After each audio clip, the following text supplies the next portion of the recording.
Hello दोस्तों। कल तक हम लोग राजस्थान के अपवाह तंत्र में नदियों के भाग को कंप्लीट कर चुके हैं।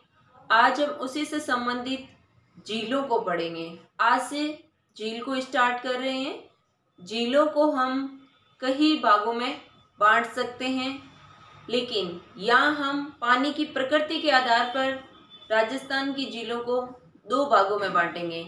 एक खारे पानी की झील, दूसरी मीठे पानी की झील। खारे पानी की और मीठे पानी की। खारे पानी को सैलाइन या ब्राइन वाटर भी कहते हैं और मीठे पानी को स्वीट वाटर। खारे पानी की झीलों का निर्माण सामान्यतः तैथिस सागर के अवशेष से माना जाता है कि तैथिस सागर था तो सागर का पानी खारा ही होता है, और उस सागर के जो अवशेष बच रखा है अभी, क्योंकि वो सागर तो भी नष्ट हो गया, राजस्थान के दो भागों का निर्माण तैथिस से हुआ है।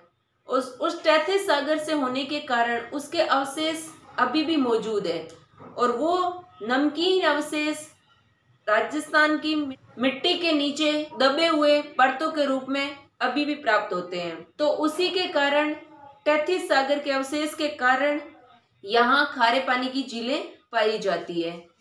नेक्स्ट है मीठे पानी की झीलें। और मीठे पानी की झील ताजे पानी या वर्षा पर निर्भर होती है। जब भी बारिश होती है तो वो नदियों के पानी के द्वारा मीठे पानी की झील का निर्माण हो जाता है, या तो नदियों के द्वारा या डायरेक्ट ही पानी का कहीं न कहीं जमाव हो जाना, तो उसे मीठे पानी की झील के रूप में देखते हैं। राजस्थान में वैसे तो कई झीलें हैं, लेकिन मीठे पानी की झील बहुत ज़्यादा है और खारे पानी की झीलें काउंटिंग में है, इसलिए हमें खारे पानी की झीलें याद कर लेनी है।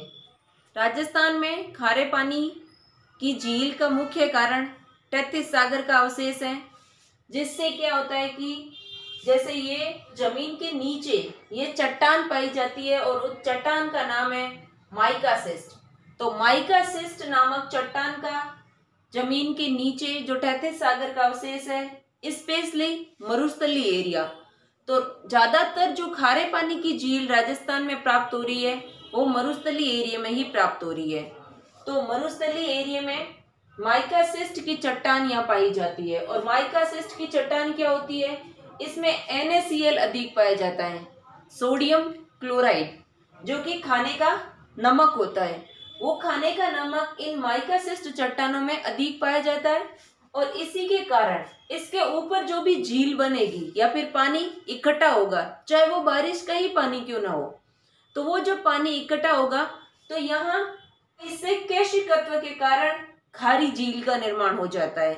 कैशिकत्व क्या होता है, जैसे आपने कभी जूस पिया हो और स्ट्रॉ यूज की हो, या फिर कोई नली डाल करके उससे पानी खींचो, तो वो जो पानी खींच रहे हैं ऊपर, उसे कैशिकत्व के रूप में कहते हैं। तो यहाँ क्या है, जैसे यहाँ जमीन के अंदर भी ऐसी कई कैशिकत्व है, तो वो कैशिकत्व मीन्स नली लगी हुई है, नली दिख नहीं रही है लेकिन वो नली के रूप में काम तो कर रही है, तो उससे खारापन पानी के साथ साथ में ऊपर आ जाता है, और वो खारापन ऊपर आ जाता है तो ये झीलें ऊपर की खारी हो जाती है। इसके अलावा एक और रीजन है कि यहाँ क्या डेजर्ट अधिक है, मरुस्थल अधिक है, और उसी मरुस्थल के अधिक होने के कारण यहाँ तापमान अधिक है, और जहाँ तापमान अधिक होता है तो वहाँ वाष्पीकरण भी अधिक होता है। वाष्पीकरण का अर्थ ये होता है कि अधिक ताप के कारण पानी का वाष्प या भाप बन करके ऊपर उठ जाना। तो वाष्प या भाप बन करके ऊपर उठने से, वाष्पीकरण के अधिक होने से, या पानी जो होता है वो पानी ऊपर उठ जाता है, और पीछे नमक तो उड़ नहीं सकता, नमक तो ठोस है, पानी गैस में कन्वर्ट हो गया इसलिए पानी तो ऊपर चला गया, लेकिन जो नमक है वो नमक पीछे रह गया। तो इस डेजर्ट के कारण ही राजस्थान की जो खारी झीलें हैं वो और अधिक खारी होती चली जाती है, और इनका खारापन नष्ट नहीं हो पाता है। तो खारेपन के हमने 2-3 रीजन देख लिए। एक तो तैथिस सागर का अवशेष है, तैथिस सागर के अवशेष के कारण प्लस माइका सिस्ट चट्टानों के पाए जाने के कारण जिसमें NaCl पाया जाता है, और यहाँ इसके कैशिकत्व के कारण खारी झील का निर्माण हो जाता है। फिर नेक्स्ट यहाँ डेजर्ट अधिक है, डेजर्ट मीन्स मरुस्थल अधिक है, तापमान अधिक है, वाष्पीकरण अधिक है, जिससे कि खारापन और भी ज़्यादा बढ़ता जाता है। राजस्थान में कृत्रिम और प्राकृतिक दोनों प्रकार की झीलें पाई जाती है। कृत्रिम झील वो होती है जो मानव के द्वारा निर्मित की जाती है, और प्राकृतिक वो होती है जिसमें मानव का कोई हस्तक्षेप नहीं होता है। तो राजस्थान में कृत्रिम और प्राकृतिक दोनों प्रकार की झीलें हैं।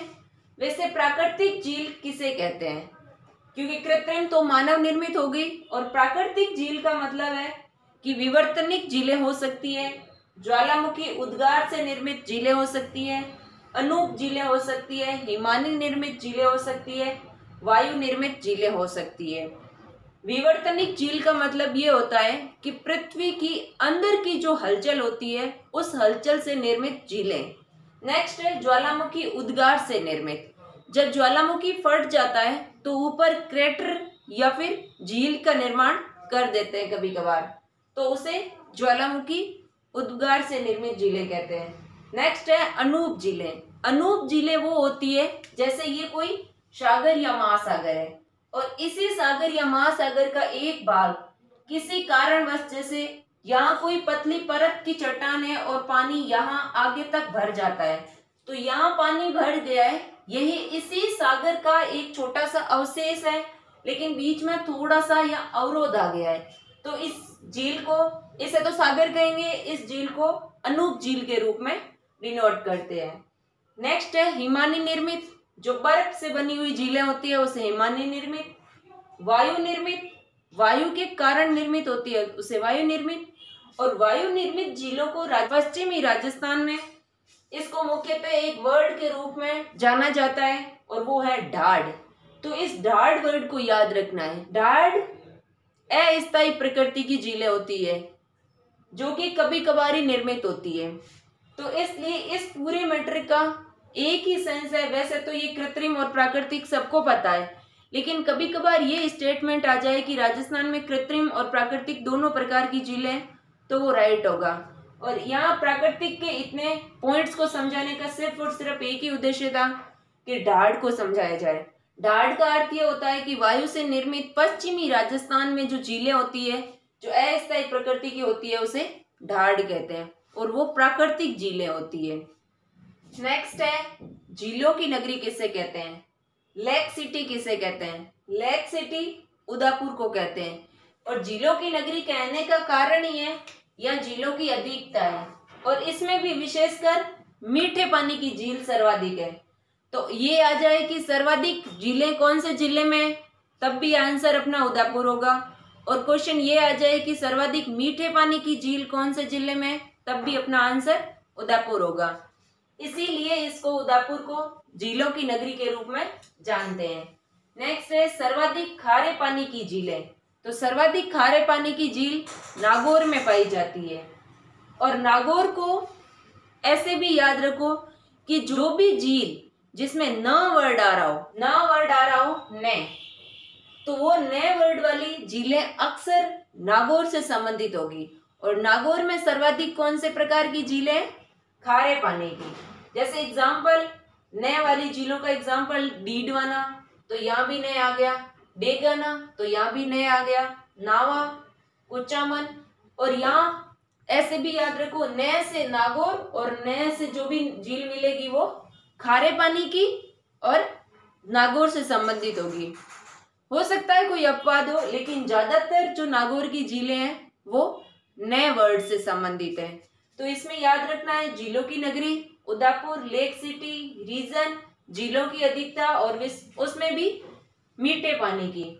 सर्वाधिक खारे पानी की झील नागौर, और नए वाली नागौर की होगी, जैसे डीडवाना, ढीगाना, कुचामन, नावा, और वो खारे पानी की झीलें होगी। अब हम खारे पानी की झीलों के कुछ एग्जाम्पल्स याद कर लेते हैं। सबसे पहले है सांबर झील। तो सांबर झील कहाँ है, जयपुर में, राजधानी में है सांबर झील। नेक्स्ट है पंचपदरा, जो कि है बाड़मेर में। कावोद, जैसलमेर। ताल छापर, चूरू। ताल छापर काले हिरणों के लिए भी फेमस है, तो ताल छापर चूरू। रेवासा सीकर जीण माता के लिए याद करते हो। फलोदी, फलोदी क्षेत्र का तो जोधपुर में पता होता है, अक्सर ये नहीं पता होता कि खारे पानी की झील भी है। तो फलोदी एक खारे पानी की झील है जोधपुर में। काछोर सीकर में। लूणकरण सर बीकानेर में। वैसे सर वाले जो भी वर्ड आपको दिखेंगे उसका संबंध अक्सर बीकानेर से होता है। और यहाँ लूण का मतलब नमक से ही लिया जाता है, तो लूण नमक को ही कहते हैं। लूणकरण सर बीकानेर। जखरादा और थोप बाड़मेर की। इनको अच्छे से याद कर लो ताकि आपको मीठे पानी की झील में कोई दिक्कत नहीं आएगी, क्योंकि जो पीछे बचेगी वो ज्यादातर मीठे पानी की ही झील होगी। सांबर, जयपुर, पचपदरा, बाड़मेर, काबोद, जैसलमेर, तालछापर, चूरू, रेवासा, सीकर, फलोदी, जोधपुर, काछोर, सीकर, लूणकरणसर, बीकानेर, झखरादा और थोप बाड़मेर से। नेक्स्ट क्लास में हम इन्हीं कुछ खारे पानी की झीलों को डिस्क्राइब करके पढ़ेंगे। Thank you.